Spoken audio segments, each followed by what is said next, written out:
सावी, मी हात जोडते, वाटल्यास तुझ्या पाया पण पडायचे। मॅडम त्याच्या आयुष्यातला आनंद हिरावून घेऊ नकोस तू। मॅडम अहो काय बोलताय तुम्ही? मी का धैर्यानं सोडून जाईल?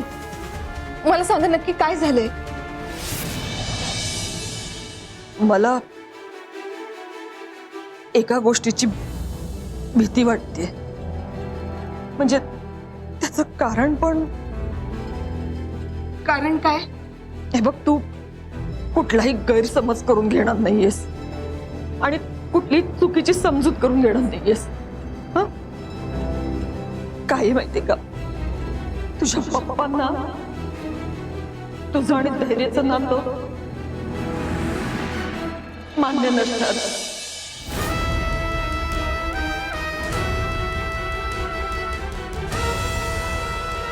सावी अगं,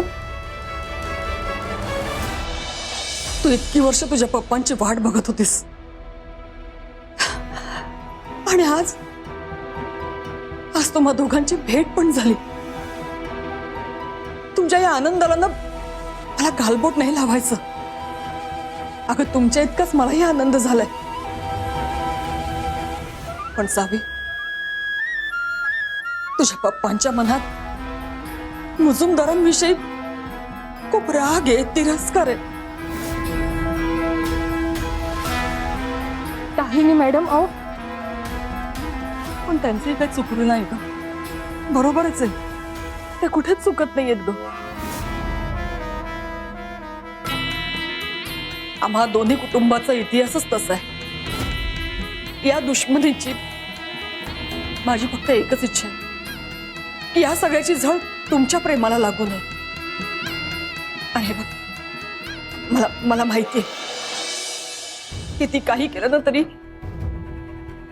ते तुमच्या प्रेमाला, तुमच्या नात्याला मान्यता नाही देणार, पण मी त्यांची माफी मागायला तयार आहे। आणि एवढंच कशाला, तुमच्या नात्यासाठी, तुमच्या प्रेमासाठी मी त्यांच्या पायावर नाक घासायला पण तयार आहे ग। दामिनी मॅडम अहो याची काहीच गरज नाहीये।